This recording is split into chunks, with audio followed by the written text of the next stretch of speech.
Soyez bénis au nom de Jésus. Le peuple de Dieu dit Amen. Amen. Bien, nous allons écouter la parole de Dieu. Et nous sommes là pour la prière. Puisque c'est un mois de prière. Donc, ce matin, tu dois être vivant ce matin. Tu ne dois pas voir des petits, des ados, des qui s'assoient alors que les vieux, là, papa sont debout en train de prier, chaud, et ils s'assoient. Personne ne va rester assis aujourd'hui. Tu vas bien contrôler les jeunes, les ados, les enfants, les tout ça là. Tous ceux-là qui vont rester s'asseoir là, on va leur poser la question. Qu'est-ce qui se passe? Tu as un problème? Si c'est un problème, on va prier pour que la montagne là se déplace.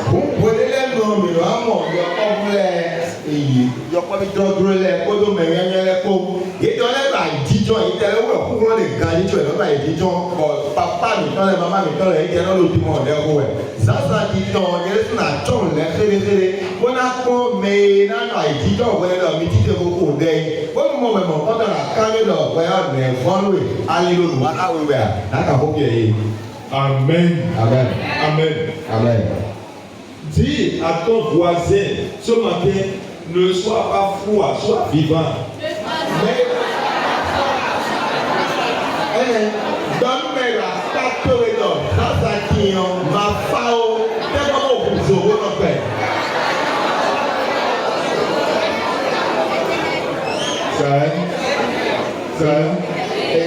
Parce que l'esprit qui est en toi est un esprit vivant.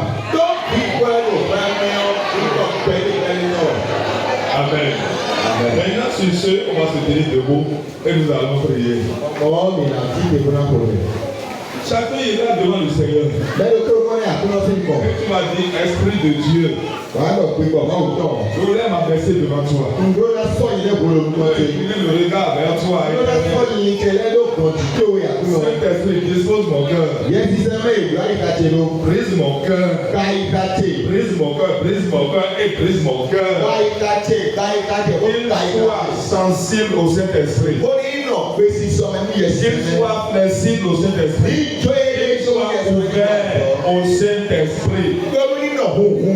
Priez au nom puissant de Jésus. Priez au nom puissant de Jésus. Notre Père et notre Dieu, nous voulons t'exalter, nous voulons te célébrer, nous voulons te bénir. Reçois toute la gloire au nom puissant de Jésus. Ta parole est vivante. Elle est une épée à double tranchant. Nous voulons l'écouter, Père Tout-Puissant. Que toute force maléfique qui tenterait de s'y opposer soit détruite au nom puissant de Jésus. Seigneur Dieu, nous sommes le temps du Saint-Esprit, l'habitation de l'Esprit de Dieu vivant. C'est pourquoi siège à notre sein, siège, Seigneur, dans les cœurs, dispose favorablement le cœur de chacun de nous, au nom puissant de Jésus. Nous voulons, Seigneur, nous effacer devant toi. Nous voulons, Seigneur Dieu, nous remettre entièrement à toi. Esprit de Dieu, façonne, transforme, modèle nous, convainc au nom puissant de Jésus. Seigneur, ce que tu fais ce matin, fais-le, Saint-Esprit. Nous te cédons la place, nous te cédons la première place. Seigneur, prends contrôle de tout, au nom puissant de Jésus. Seigneur, nous voulons te célébrer. Merci d'être intervenu. Au nom puissant de Jésus, nous avons prié. Amen. Amen. Veuillez vous asseoir. Amen. Amen. Amen. Amen. Ce matin, nous sommes en train de déplacer les montagnes par le Saint-Esprit. Et j'ai toujours dit dans cette assemblée-là que ça dépend de toi. Pour que la montagne se déplace là, c'est toi. Ça dépendra de toi. Ça dépendra de moi.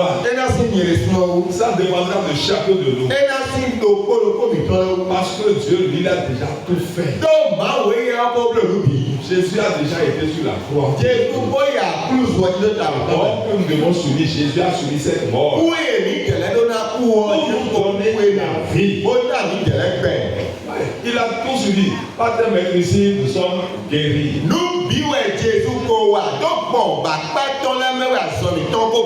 Il a supporté tous nos maux. Il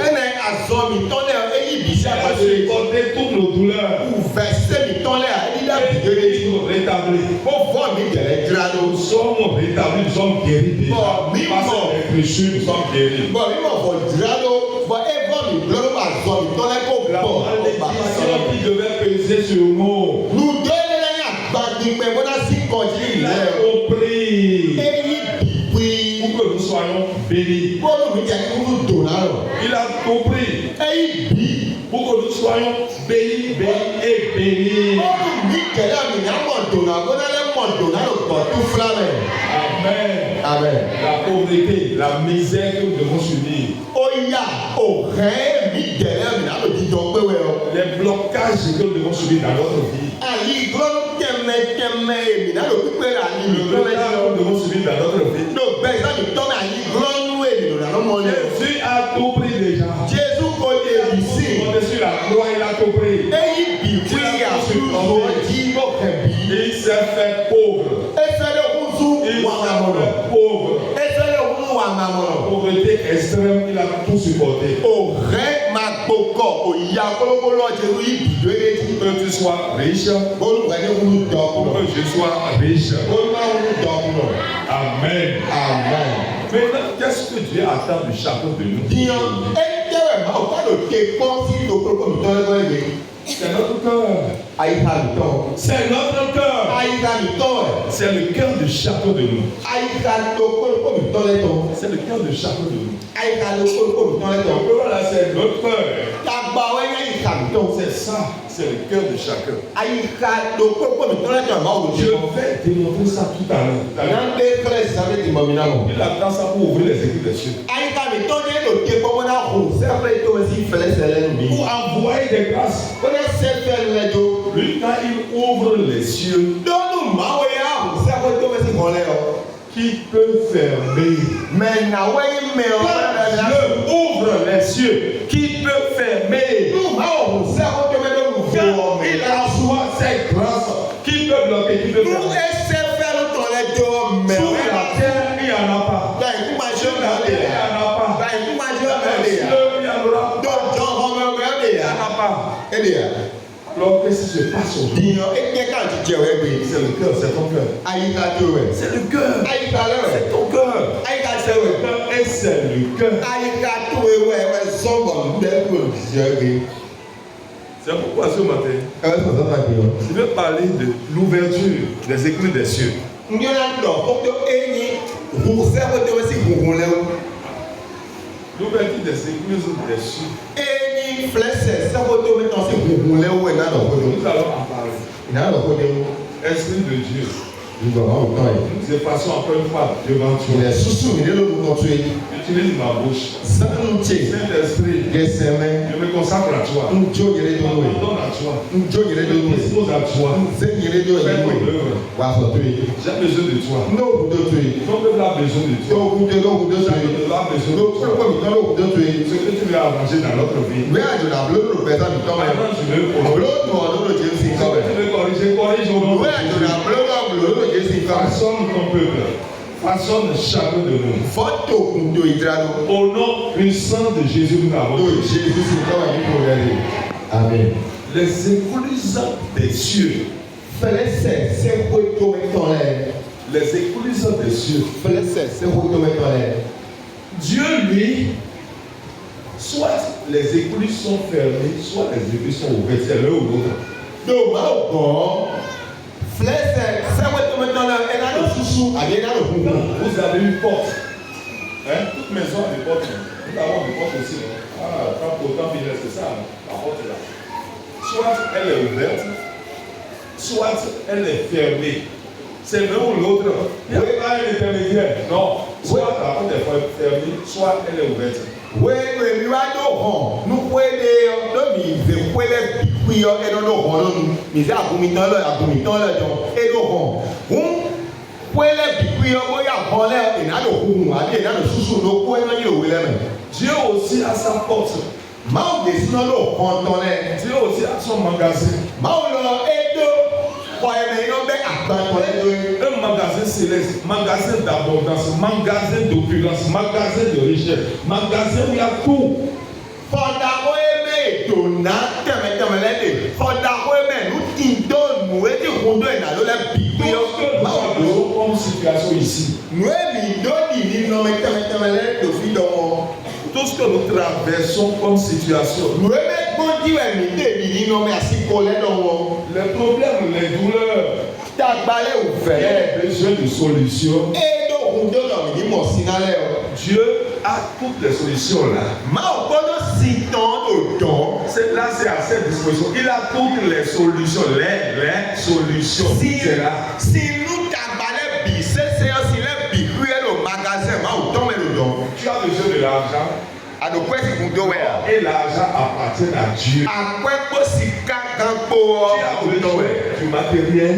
Mọ̀sán sì kúndó Tu àdó as à. besoin de la nourriture. Dúdú sì kúndó àdó à. C'est Dieu qui a créé les cieux et la terre. Máa wẹ̀ gá jìnnìkú sí pa ẹ̀kú Dieu máa qui kó. a créé les semences selon leur espèce. C'est Dieu qui a tout créé. Nùkú tẹ̀mẹ̀tẹ̀mẹ̀ lé ìdọ̀dọ̀ lẹ́ ọ. Máa wẹ̀ gá yé lókpolókpo Le tẹ̀mẹ̀tẹ̀mẹ̀. matériel pour manger, pour boire, c'est Dieu qui a créé l'eau. C'est Dieu qui a créé l'eau. Mọ̀sán ló ti dọ́ nù ẹ̀ nà nù ọ̀wẹ̀ nù ẹ̀ nà nù ọ̀wẹ̀ máa wẹ̀ gá nù ẹ̀ Tu lẹ́bi. as besoin de guérison. Àtọ́ ẹgbẹ́ sì kúndó àdó à. C'est Dieu seul qui guérit. Máa ń tó kpọ́nrọ́ náà La pọ̀sọ̀. guérison vient de lui. Pọ̀sọ̀ wọn gbọ́ máa wò wọn náà kó sí. Il a tout à sa disposition. Nubi Tout wẹ́ à sa lásìtọ̀. disposition. Nubi lásìtọ̀. Et quand il ouvre la voie, personne ne peut bloquer. Bọ́ọ̀lù ẹgbẹ́ àwòrán lè ló sẹ́ńlẹ̀ tó ọ mẹ́lẹ́wò sì sùn à. Même s'il est mis temps de bloquer là, Lóyún náà kéjọ́ àlò tagbajẹ́ rẹ̀ nàbẹ̀ sùn ẹ̀ il yí o. les jours l'immanquablement. Ẹnu wa jà ìlé kan. Parce que lui, quand Dieu envoie, Ló máa wé yẹn ló ṣẹ́jọ́ ọ. il va toujours tenter des choses. Kẹtọ́ ẹ̀ náà ké pọ́n rẹ̀ ní náà Il tó va láyìn náà. toujours utiliser des blocages, Kẹtọ́ yẹn náà ké pọ́n gbọ́dọ̀ dàlí gan lẹ́wọ̀n. des stratégies pour bloquer, Wọléwọlé ní náà des sá. stratégies pour empêcher, des stratégies qui force la montagne là, à résister encore davantage. Wele ma wà sẹ́jọ́ ọ. Wọléwọlé ní kẹtọ́ náà sá wọn náà gbọ́dọ̀ yìí náà wọn náà sọ àlìjọ. Wọn náà ná ọ̀hún sọ ọ̀dọ̀ ní má sẹ̀kẹ̀ wọ. Eyé náà lọ gà tọ́jú ẹ̀. Mais Dieu, lui, n'est pas un homme. Lọ máa wù yẹn ní gbẹjọ́ à. Il n'est pas un homme. Báwo ní gbẹjọ́? Quand il ouvre, Ní wọ̀. personne ne peut faire. Mẹ ilé wù sì sùn à. Quand il élève, Nú èsè dàgà ọ. personne ne peut abaisser. Mẹ ilé wù sì sí lójú à. Quand il élargit, Nú èkúrà jà náà bì ọ́. personne ne peut comprimer. Mẹ ilé wù sí ẹ̀mí náà súdò à. Précis. Mẹ ilé wù ẹ̀mí náà súdò à. Il n'y en a pas. Mẹ ilé wù dè à. Il est le Dieu tout-puissant. Máa wò kó wọn náà bì ọ́. Amani bẹ́tọ̀ ni. Amani bẹ́tọ̀. C'est quoi le mot? Títẹ̀ la fọ̀ pé yìí.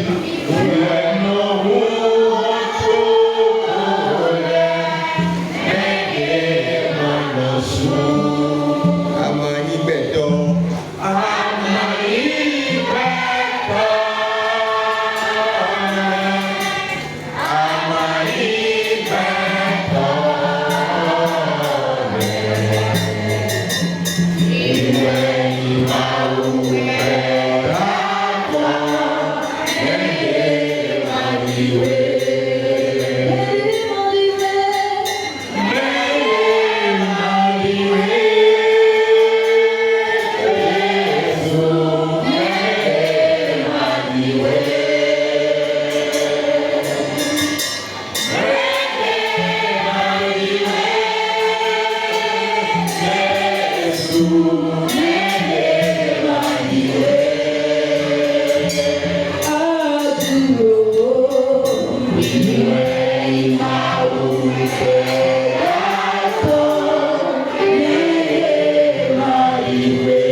Amen. Oui. Quand il ouvre, personne ne peut fermer. Lùkọ́ ẹ̀ lù máa ń hun ọmọ eléwu sì kú sùn à. Quand il ouvre, tu ne peux pas fermer. Náà hun ọmọ ẹ̀ sì sùn à. Le diable ne peut pas fermer. Àwòbí ọ̀ sì sùn à. Et on ne peut pas fermer. Àwòbí pàtó àtọ́nà náà sì sùn à. Alors nous sommes heureux, les enfants de Dieu sont heureux. Wọ́n yànnà náà ẹ̀mí yìí nígbà yìí máa fi lé ọ̀yànnà náà ẹ̀mí. Malachie chapitre 3, versets 10 à 12. Malachie sì wé máa da tán kíkà wẹ̀ wò sọ yìí. Malachie chapitre 3, versets 10 à 12. Wá sí sẹ́kọ̀tì mẹ́. Bọ́lú lùdúdú náà kí lò pékègbè. Mi gbọ́ gbọ̀mọ̀. Bọ́dọ̀ ké mi gbọ́. Bọ́dọ̀ gbọ́dọ̀. Mana unsekwe holedo muvolu miadi. Mana konyona do midi bo enatu fladi. Nasu alido muviluvi lego yenatu nwe midolea. Bo viunti mitolena go na consisea. Apatowe ndolumi. Akotale binano midonyo nano. Toto mitonani awa jijesito. Mahu mago lubi upeto wedomo. Amen. Apportez à la maison du trésor toutes les vivres, afin qu'il y ait de la nourriture dans ma maison. Mettez-moi de la sorte à l'épreuve, dit l'Éternel des armées. Et vous verrez si je n'ouvre pas pour vous les écluses des cieux, si je ne répands pas sur vous la bénédiction en abondance. Pour vous, je menacerai celui qui dévore, et il ne vous détruira pas les fruits de la terre, et la vie ne sera pas stérile dans vos campagnes, dit l'Éternel des armées. Toutes les nations vous diront heureux, car vous serez un pays de délices, dit l'Éternel des armées.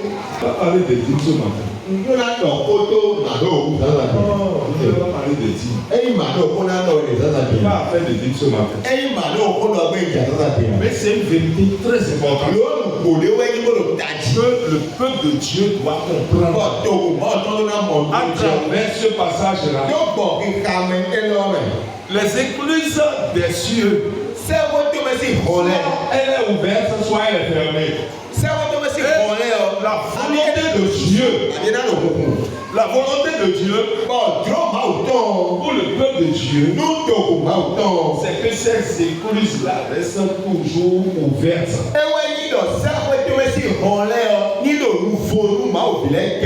Oui, c'est pourquoi Dieu nous a dit dans Esaïe, tes portes ne seront ni fermées, jamais fermées, ni fermées, ni jour, ni nuit, afin de donner, afin de faire entrer chez toi les trésors des nations.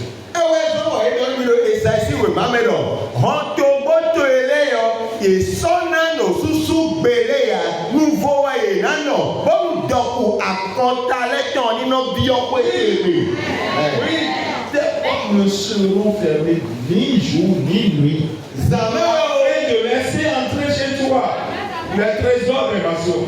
Ça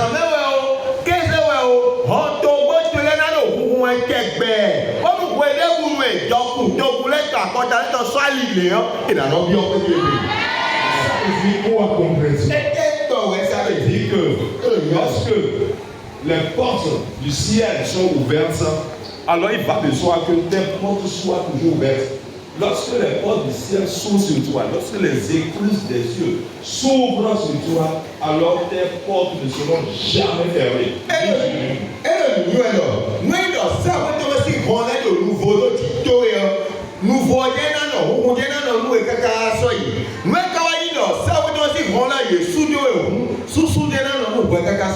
C'est-à-dire qu'au ciel, là, il y a des portes là-bas, le ciel. Le ciel, Dieu, quand il ouvre grandement la grande porte là, c'est au ciel. Quand lui, il ouvre cette porte-là, nous humains qui sommes ces enfants-là, nous avons des portes aussi. Parce que chacun a son destin, chacun a son parcours. Maintenant, il faut que ça soit ouvert. Nos portes là, nous personnellement là, que ça soit ouvert, porte spirituelle bien sûr, que ça soit ouvert avant que les bénédictions, les grâces nous descendent. Si jamais Dieu lui ferme ces portes là-bas, donc c'est la preuve que pour nous aussi ça se fait fermer.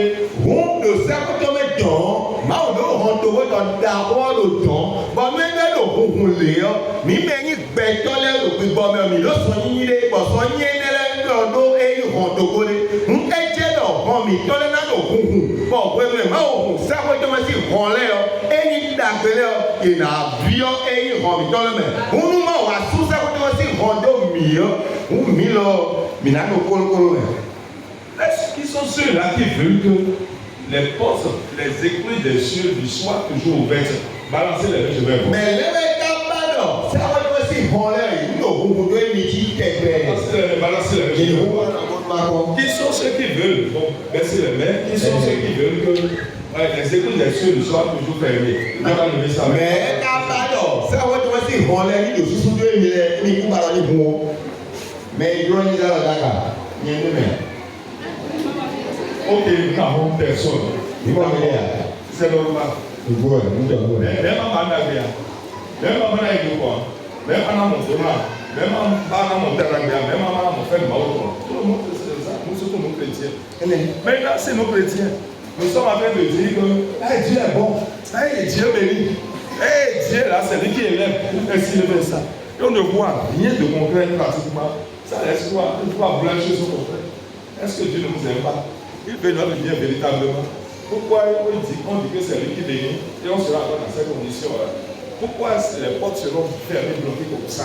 Pourquoi ces situations difficiles qui peinent à trouver une solution va s'installer indéfiniment? Donc autant de questions, on se pose beaucoup de questions.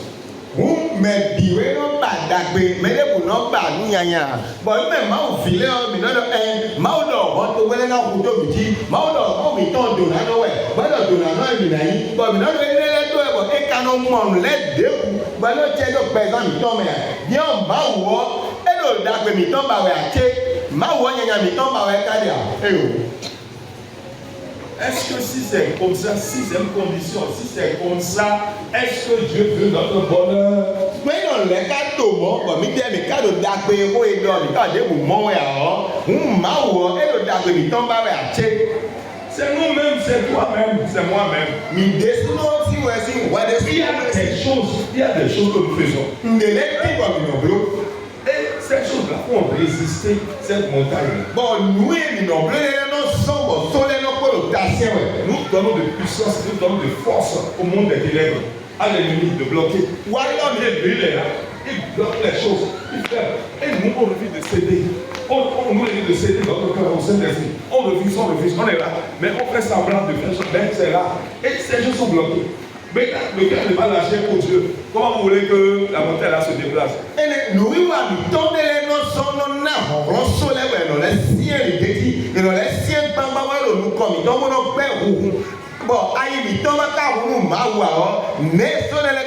bon, donc la première chose qu'il faut savoir, bien aimé, peuple de Dieu, dans Péniel d'Akobato, la question de transformation, la question de régénération d'abord, c'est ça qui se pose.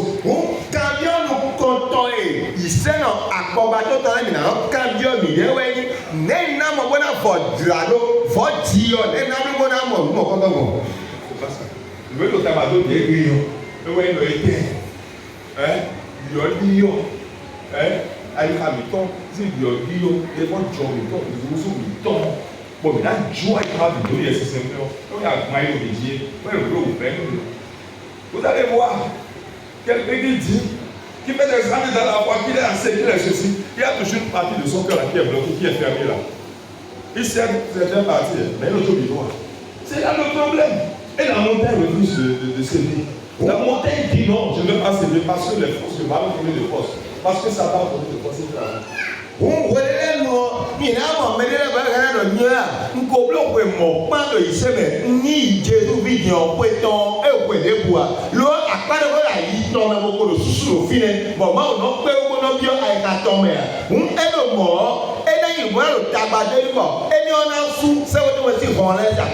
Livre ton cœur, cède son cœur à l'esprit de Dieu. Céder son cœur à l'esprit de Dieu signifie quoi concrètement? Et Dieu il a mis ton dos, et roi il a mis ton dos, nous yesneme, bon yesneme, ni soit il a mis ton sang bleu, détruit non, et tout ce que Dieu dit. Je m'abaisse complètement devant ces choses. Je dois m'effacer entièrement devant ça. Je peux être intellectuel. Je peux être applaudi par le monde entier. Je peux être un grand président dans le monde entier. Ce que la parole de Dieu dit, le cœur doit être un cœur humble, soumis, le cœur flexible qui accepte ça, qui accepte le brisement de Dieu, qui accepte la touche de Dieu. Dieu dit, j'accepte ça. Je ne fais pas de calcul. Je ne réfléchis pas. Mes passions s'effacent complètement.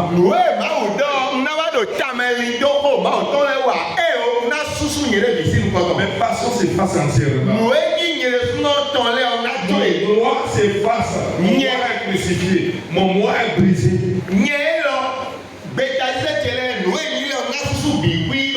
Mon moi là, ça s'efface, ça se brise. Et ça prend place à l'esprit de Dieu. Et je suis Dieu. Bon, je suis Dieu. Même si Dieu me dit que ici, il y a du visu, il y a du voix, passe par là. Naïvement, je passe par là, je ne suis pas la foi, je passe par là, c'est tout. Pourquoi je vais calculer avant pour dire que voyez ces barrières-là, les barrières qui sont là maintenant, qu'est-ce qu'il faut faire? Non, il n'y a plus de réflexion, il n'y a plus de calcul, ceci, des raisonnements humains, tout ça qui nous bloque. Et c'est ça qui nous bloque aujourd'hui. C'est ça qui donne la force à ces montagnes-là. Et ces montagnes, c'est un plan de transformation, c'est un plan de régénération, un plan de base. C'est comme si l'enfant, quand il commence à faire le CI, quand il commence le CI, il n'a pas de base, il n'a pas de niveau. Et vous voulez qu'il évolue comment? Ça serait difficile. Il va rencontrer beaucoup de difficultés. Sur son parcours, il va rencontrer beaucoup de difficultés. Beaucoup de chrétiens vivent dans cette situation-là. C'est pourquoi ils font beaucoup de prières. Ce n'est pas les prières qui marquent. Oh, on fait ceci. Et la montagne est tuée encore. Parce que dans son cœur, il y a quelque chose qui est là, qui bloque tout, qui ferme. La clé est bloquée à tout.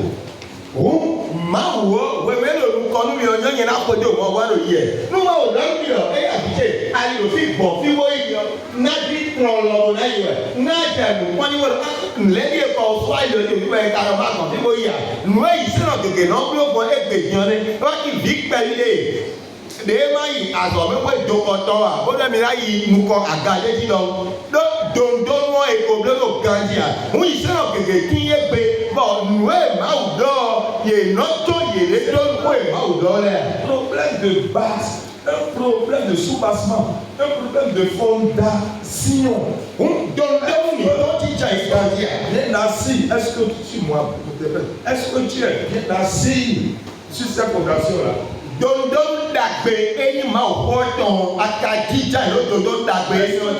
Assis sur une fondation. Ou bien quelque chose est là, tu tiens forcément la chose là.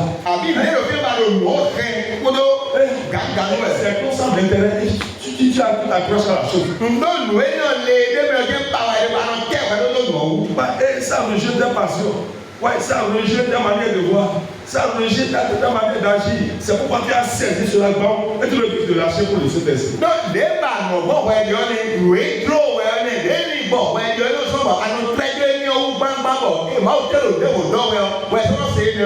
C'est ça qui empêche la puissance de Dieu d'agir. Et c'est ça qui empêche l'action de Dieu dans notre vie.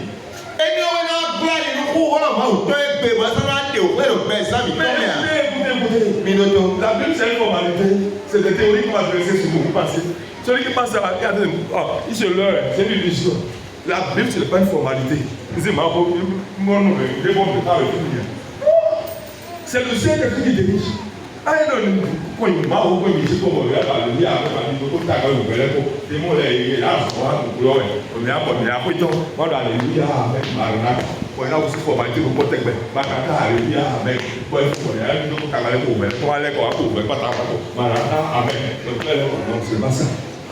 Ce n'est pas ça.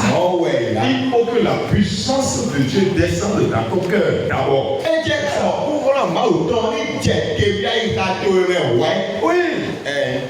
Tu as dit que tu as été sauvé. Oui, tu as dit que tu as été sauvé. Oui, c'est vrai. L'Esprit de Dieu est prêt pour faire son travail. L'Esprit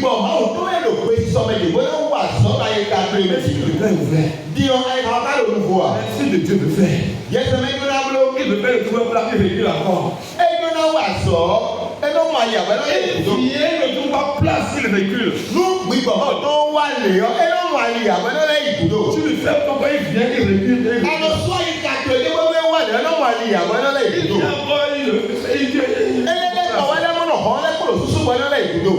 Parce que la parole que tu entends là, Donc, ma voix c'est radio. ça veut dire qu'il est grâce. C'est l'homme de nous. Ça devient une formalité routine. Et tu connais une colonie de la Et tu peux te déplacer sur quelle montagne? Bon, sur les pieds à carré de la septième comment? Tu es né dans une famille. Depuis ta naissance, des choses ont été semées dans ta vie. Des mauvaises semences ont été semées dans ta vie. Des mauvaises semences spirituelles ont été semées dans ta vie. Mais pourquoi tu ne veux pas céder? Le Saint-Esprit déraciner ces semences.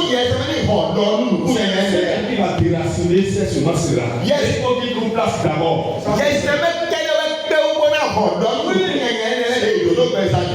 Spirituel, c'est le Saint-Esprit qui peut faire. C'est seul qui peut faire. Semer en toi des années durant. Les conséquences sont là. Évitez ces choses-là. Parce que c'est la malédiction ancestrale de ta famille. Ça. Tu es dans la foi il y a longtemps. Et tu dis toujours je suis ancien, je suis ceci, je suis cela. Mais ton cœur est fermé. Ton cœur est bloqué. C'est difficile au Saint-Esprit de travailler. Comment tu vas déplacer pour quelle montagne? Tu ne peux pas déplacer la montagne. Tu attends Dieu qu'il ouvre les écluses sur toi. Chaque fois tu dis Amen, Amen, Amen pour des choses. C'est très bien. Mais ce qui t'attend là, c'est ton cœur. C'est ton cœur. Ils sont très fermés. Très hypocrites. Très fermés, très hypocrites, très fermés, très hypocrites.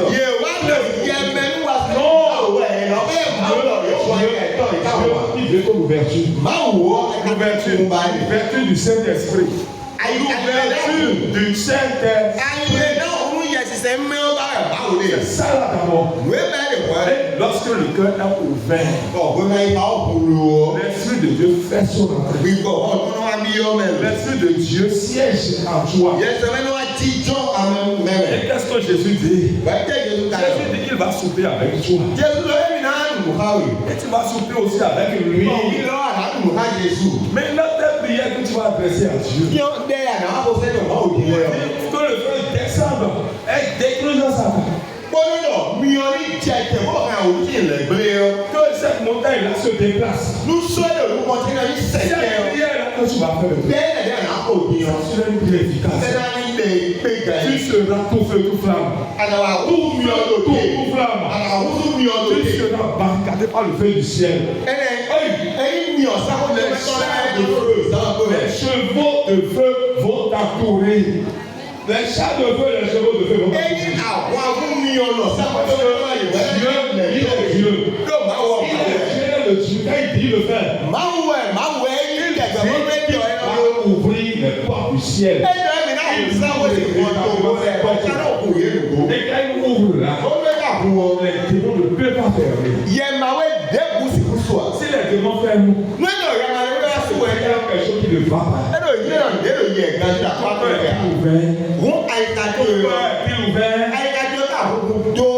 Est-il sensible au Saint-Esprit? Il s'agit de ça d'abord. Alors Dieu va se manifester. Il y a des gens qui sont très fermés. Pourquoi tu seras très fermé? À partir d'aujourd'hui, tu dois t'ouvrir au Saint-Esprit. La puissance de Dieu. Pour avoir ta dignité. Pour avoir ton statut social. Pour avoir ton rang dans l'église. Non, c'est pas ça que Dieu est en train de voir. Le cœur directement, c'est ça.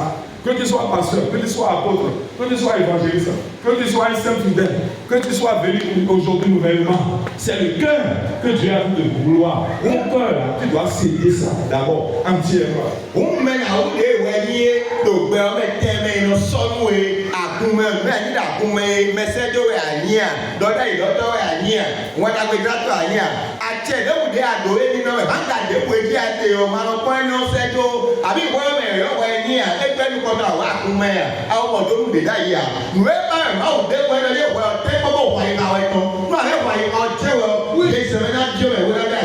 Oui, c'est ça le cœur.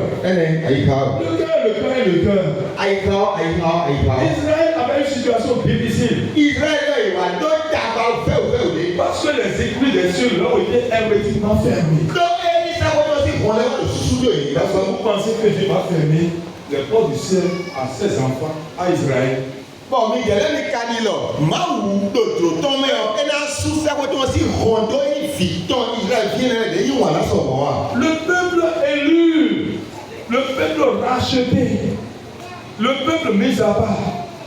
Togoulé, Maou, zéro faux. Togoulé, Maou, fort, on tient ça quand t'as l'aimé. Il va lui fermer à quoi hermétiquement. Et là, les voix sous rond, ton entendu hier. C'est ce qui se passe avec beaucoup de chrétiens aujourd'hui. Même si tu as des sœurs qui disent bien. Mais il faut, là où le problème est, il faut situer ça. Il faut situer à cause du problème. On ne va pas aller là, prier ici, taper ici, pour bouger les portes. On va faire un mois de prière. On va prier. C'est une gloire. Prier un mois, c'est une gloire. Ce n'est pas une gloire, non. Mais qu'est-ce qu'on en tire? Qu'est-ce qu'on les écrit? Il s'agit de ça. Qu'est-ce qu'on en tire? C'est ça. Il est question de ça. Si tu as gardé dans un minako, et le minajo t'a gardé, pendant deux problèmes, nous avons mis des roses sur le côté de l'autre, qui doit être mis des minajo des hommes, et où nous devons mis des hommes, qui est tabac, et où mis des minako, on a honte, tabac, bon, nous devons mis des minako, nous avons mis les portes d'Israël sont bloquées, sont fermées. Quand au beau Israël, il est en puissance sous de la situation de famille s'était appesantie sur eux. Famille, non. Adore. Dieu a dépêché des sauterelles. Des oiseaux dévastateurs. Anéantit toutes les semences. Toutes les semences. C'était des pleurs. C'était des pleurs. C'était des grincements dedans. Il n'en pouvait plus. Les cieux étaient complètement bloqués. Et ils ont commencé par réfléchir à nous-mêmes. Ils ont dit d'abord, Dieu fait. Pourquoi Dieu fait ça? Peut-être il gelait même. Il gelait même. Peut-être il gelait. C'est l'affaire. Dieu fait. Mais notre concernant le corps, c'est rien quand même. Qu'est-ce qui se passe? Pourquoi Dieu va bloquer les portes comme ça? Comment de faire? La situation était terrible. La situation était dramatique. La situation était triste. Mais Israël a oublié quelque chose. Ils n'ont pas cédé tout le cœur. Peut-être qu'ils faisaient l'œuvre de Dieu, c'était content. Ils sautaient, ils faisaient si ils pouvaient que c'est déjà fini.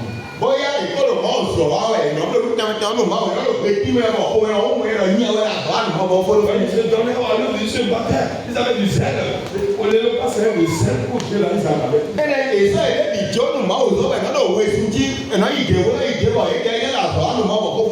Mais les choses étaient bloquées comme ça. Ils ne comprenaient pas. Ils ont commencé par interroger Dieu. Dieu, qu'est-ce que tu nous reproches concrètement? Tu nous reproches concrètement. Dieu lui a dit ceci. Ce que je vous reproche, c'est votre cœur. Regardez si vous m'avez tous aidé. Vous dites en quoi nous sommes infidèles. Mais ce que vous devez faire, vous devez céder complètement, entièrement ce cœur. Mes propres passions, mes intérêts, mon centre d'intérêt, c'est mon principe. C'est mon principe du Dieu. Pour moi, c'est comme ça on me fait. On ne me touche pas ce domaine-là. On ne touche pas ce domaine-là. Tu as subi le brisement. Tu as subi le brisement. Le ciel est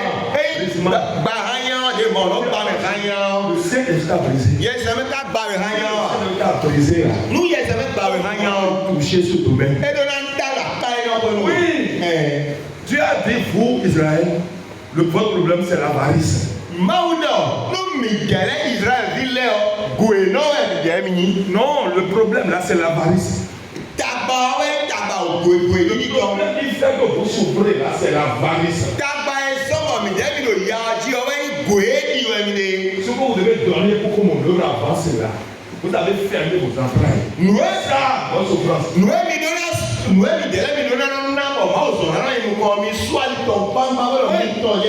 avez bloqué vos poches. Pourquoi Dieu souffre?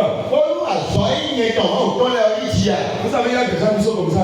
Mais le 1 franc ne va jamais tomber. Difficilement, ça tombe. Pourquoi tu vas lutter d'abord pour un franc tombe pour Dieu? Ça c'est de l'inquiétude. Comment? Tu vas lutter d'abord pour un franc tombe pour Dieu.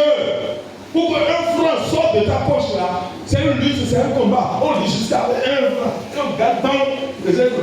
Si on attache ça comme une ceinture, bah, ouais, on se sent. Mais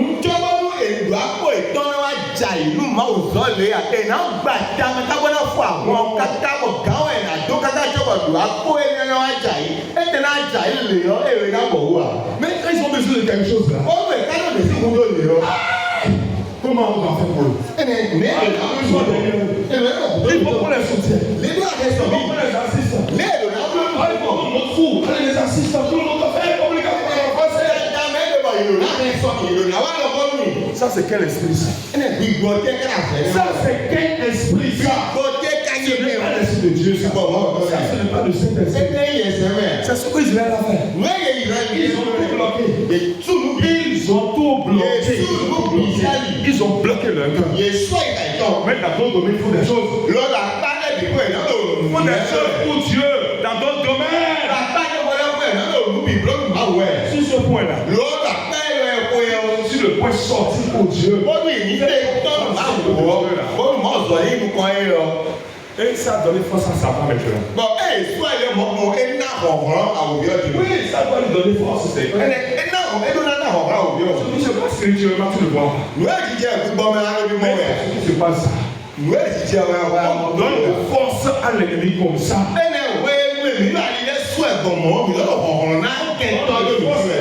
Comme ça. Ouais, et il donne de force à cette montagne là. La montagne là devient têtue. La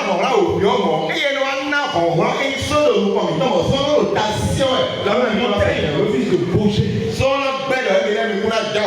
On genou fait beaucoup de choses. Puis la partie là est bouclée. C'est bloqué là. On dit que je ne sais pas ça. Je ne sais pas. On fait semblant de croire qu'on a cédé, mais jamais.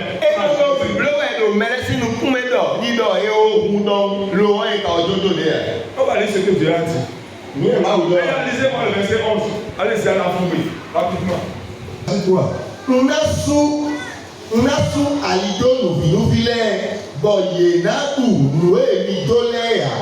Oui. À quelles conditions? Vas-y, continue, dis tout d'abord. Bon, viens un petit mitolène bon, si c'est à part ouais, Amen. Amen. Le verset 10. Maou maou biou pétodo. Mi remado ole besi sotowa si se rotime. Bono nous na kindo kweteke. Mi bloc bomo, bono temi bon, bona kondo, mana ku sewe holedo volume ati Mi bloc bon, bono temi bona. Pourquoi on va vous faire tout le son de Dieu? Ça là, c'est parce qu'on n'a pas soutenu. Dieu le bloc bon. Ce cœur là qui banalise, la partie du cœur là qui est fermé, qui banalise. Bon, parce que il faut soutenir le deuxième problème. Là, on prend l'argent. Tout est devenu blocage tout à l'heure. Mais il faut beaucoup de choses. Dieu a dit, mon bloc, mon mort, pour détendre, pour joke, pour te donner. Beaucoup de gens disent, ça va te laisser mon bloc de Dieu. C'est la parole de Dieu qu'on vous enseigne, qu'on vous prêche comme ça. C'est ça. Pourquoi si on sera bloqué comme ça? Oui. Nous avons besoin de l'ouverture de cette porte-là. Satan, dans son monde de ténèbres là-bas, tant que la porte là est bouclée, lui, il trouve des forces maintenant.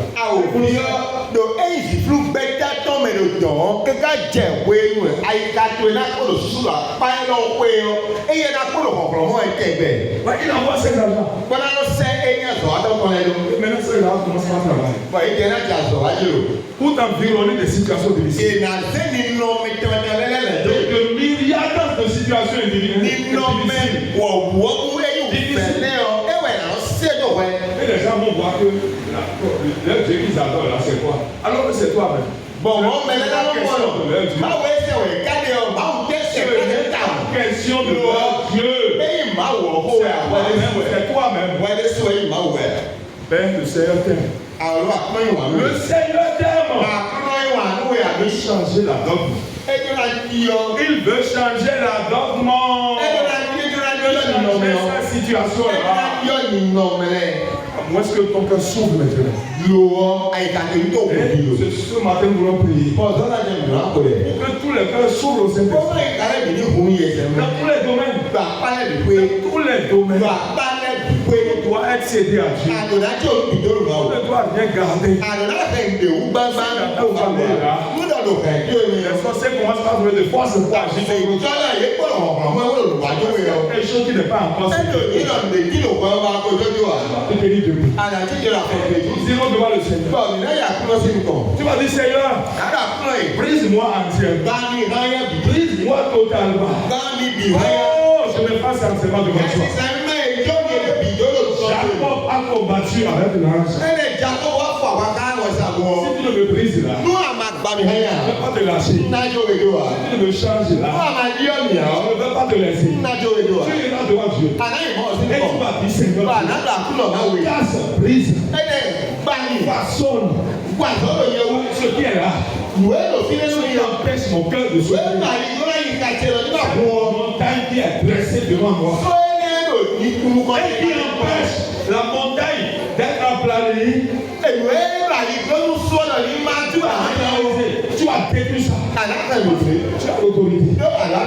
Job a compris. Et lui, il est resté soudé à Dieu. Très ouvert à Dieu. Et Satan n'a pas pu le faire. Satan a tenté. Il a tenté par la misère. Il a tenté par la maladie. Il a tout fait contre Job. Job a tenu ferme. Toute montagne s'est déplacée devant lui. Dieu l'a glorifié. Dieu l'a honoré. Tu vas prier maintenant. Tu vas dire, Seigneur, Seigneur, ce qui empêche mon cœur de s'ouvrir à toi, je le maudis au nom de Jésus. Je le détruis au nom de Jésus. Priez au nom de Jésus. Au nom de Jésus. Au nom de Jésus.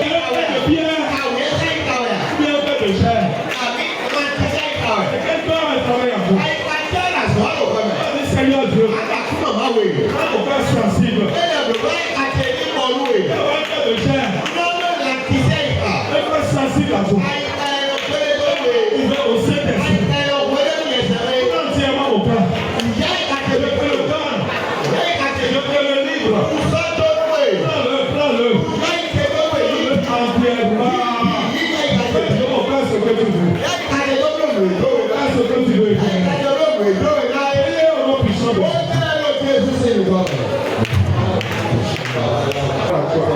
Seigneur, merci de prendre en possession tout le cœur de notre vie t'appartient.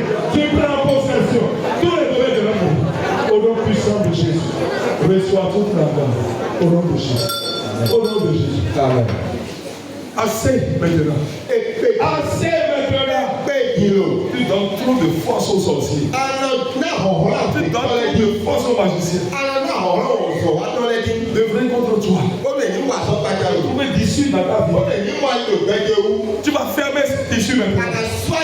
Tu vas fermer cette issue maintenant. Tu vas fermer cette issue maintenant. À cause de ça, beaucoup de choses sont déjà enterrées. La mort, c'est l'ensevelissement. C'est l'ensevelissement. La mort, c'est l'ensevelissement. Non, mon frère. La mort, c'est l'ensevelissement. Oui, allô? Le quoi? Et dit, elle est morte. Hein? Oui, c'est l'autre qui souffre un peu. Elle est morte. Quand on se dit, mais c'est bon. Hein? Après, c'est quand on fait un gars. C'est bon. On dit, on va se faire des chiffres. On va dire, hein? Santé, tu vas faire un gars. Non, mais je vais faire un gars. Oui, elle est bonne. On dit, mais on dit, bah, ça moi, ça moi. D'accord, il m'a dit, on va ça moi, ça les vont voir. Pour faire quel est? Pourquoi t'es gracieusement enseveli? Ce qui doit te révéler. Ce que tu dois jouir. Enseveli. Pourquoi? C'est la parole de Dieu. C'est donné. Ça vient de Dieu. C'est Dieu qui l'a dit. Tu vas te lever maintenant. Écoute-moi bien. C'est un combat que nous sommes en train de mener. Tu ne vas pas te lever maintenant. Tu vas dire, Seigneur, puisque je t'ai livré mon cœur, puisque je t'ai livré tout mon cœur, puisque tu m'as accepté tel que je suis, je me tiens dans ton autorité. Je me tiens dans ton autorité. Et tout ce qui a déjà été enseveli. L'enterrement financier. L'enterrement sanitaire. Tous ceux-là qui m'ont réduit à l'esclavage. À la captivité, à la prison. Tout ce qui m'a déjà réduit à l'enfer. Détruis sa force. Détruis sa force. Tel que mon frère a anéanti les chevaux de Pharaon. Les chevaux de Pharaon étaient engloutis.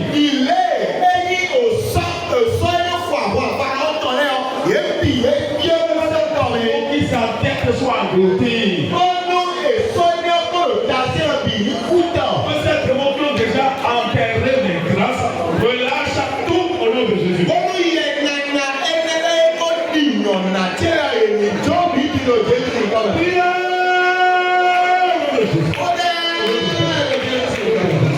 Et ça donne force à cette montagne. Bon, vous faites la roue, c'est un grand, un peu gênant. Un grand, gênant. Oui, aussi, ça nous fait. Pourquoi pas la différence là? Pourquoi pas cette différence là? Nous irons avec le Saint-Esprit. Il y a des gens qui n'ont pas encore compris qu'il faut aller avec le Saint-Esprit. Une prière charnelle ici, non? C'est donner à l'autorité du Saint-Esprit la puissance de Dieu. Cette puissance qui est finalement grande. Va te donner à cette puissance. Tu vas détruire tout. Tu es appelé à détruire. Tu es appelé à détruire. Cette écriture a été faite. Détruis seulement. Cette malédiction qui t'a détruit seulement. Cet hôtel là, cet hôtel.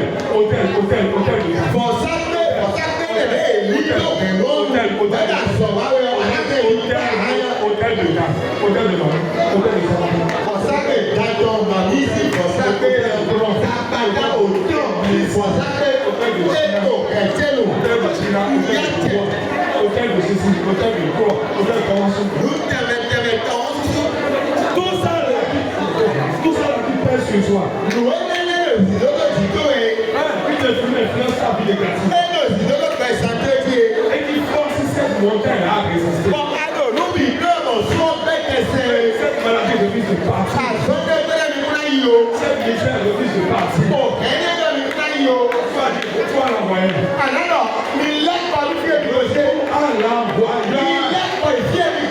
Je vous décris au nom de Jésus. Je vous renverse au nom de Jésus. Le Saint-Esprit, je vous applaudis au nom de Jésus.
de Jésus, nous avons prié.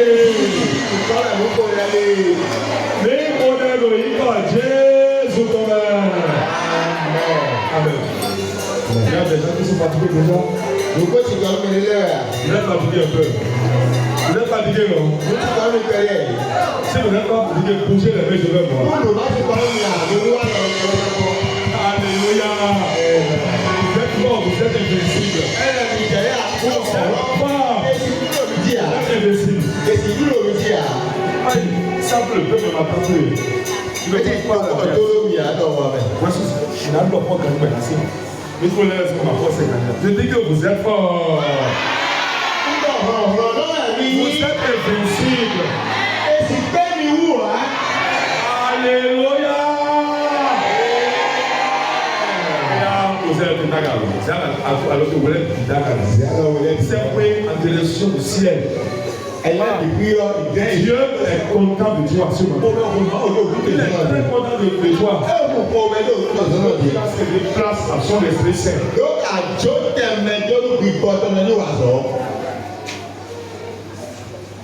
Blakadama sondo. Our teacher mi tó kúrò. Our teacher mi tó tún fúlá. Nínú ìgbò family. Ìsí hallelujah kí hallelujah mi. Màá wò máa gbé máa jà. Màá wò yí wọn tó kún tán. Pàtàkì ọ̀ màá wò yí wọn tó kún pélé. Asálù tó pélé tọ̀ òfin. Nínú ìgbò olùkọ́tò. Nínú ìgbò olùkọ́tò. Il y a un coup de dit pour les habitants, les mecs qui font des potes de nous. On va dans le milieu, mais bon, il y a un homme Israël qui est nous. Waouh, on l'a tout messi, on doit mourir. Bon, on doit quoi bien, on y a joie habitant de nous. Mais joie habitant de nous, il y a 6 semaines. Mais toi, joie habitant de nous, il y a 6 semaines. Mais le final, les grenouilles, ouais. Bon, on a on soye, on soit là, pété, c'est nous. Achene vaso lórí ọ̀rọ̀ ẹni mi jà yìí lórí tọ̀ Jésù adọ́tún ìgbà fún ìjì ẹ̀kún ẹ̀mí lé o lórí wọn àkùnmọ̀ ẹ̀kún ẹ̀kún ẹ̀mí lé o wọ́n yìí lórí àkùnmọ̀ ẹ̀kún ẹ̀kún ẹ̀mí lé o àmọ́ ìka ọkún ẹ̀mí lé jì nínú ọ̀tí kó gbọ́dọ̀ ọ̀yẹ́ kó tó nọ̀bí tirẹ̀ kó yẹ kó tó gbogbo ẹ̀kún ẹ̀kún ẹ̀kún jẹ́ mẹ́tì gbọ́dọ̀ bẹ́sí ẹgbẹ́ o àyíká mi tó bí kó ìṣèjọ́ ló máa bọ̀ Oh Jésus c'est bon. Oh Jésus c'est bon. Wa azo eketo komo wa. Do mi se ha bi jo aboku la ile yo. Azo to le ko gbe ni ko Jésus. O ble ko ya so. Bo da ko re mi to le si gbogbo le dan. O ble ko to lo fine o. E ti a che moji. Le ba ko ne ko de sa to bi o ji o. A che ni ko fa su le. Ko ja ni o ko Jésus. Lórí tán dàgbé nìtọ́ rẹ̀ lẹ́yìn kó fi ló sọ́ọ̀rọ̀ tètè ìwúntúwọ̀ yóò mọ̀ àdìgbò kó fi ó fún òkúra ló fi gbogbo dì ọ̀dùsọ́mọ̀ jọ fún òkú wà ọ̀dà òwúyá tó jẹ́ olùfẹ́ tó ń wé yọ gbogbo ìtọ́ ní kó jẹ́ àyè òṣèlú àti ẹ̀jọ̀ lẹ́yìn nìtọ́ Jésù oui Satan bó sì mọ̀ ẹ́ sí ó lẹ́kọ̀ọ́ àjọ òkú bọ́lọ̀ ẹ̀yìn wà ní máa wẹ̀ sọ́mọ̀ lẹ́yìn lórí ní ẹlẹ́jì lẹ́ máa wọ̀ ní wọ́n yí ní sàǹtẹ̀ ìtàn ẹgbẹ́lọ́kọ̀ ẹ̀jẹ̀ náà wọ́n jẹ́ náà lẹ́kọ̀ọ́ sí ìlú tán. Tábà dẹ́wò náà ó jọ òun kọ́ńtò ẹ̀ bẹ́sì kì í yà àwọn olùdíjì ló jí ezó sí. Ìjọba náà wọ́n olùdíjì ló nígbà jí ezó. Ó dẹ́wò sàtàn tó lọ kó tó bá kó tó tàtó ẹ̀mẹ́. Ẹgbẹ́ wa ti jẹ́ ìgbẹ́ nígbà ló jí ezó sí. Máa wọ̀ on a donc présenté ici. Vous pouvez nous sauver nos ciels, et là, il y a des services de black,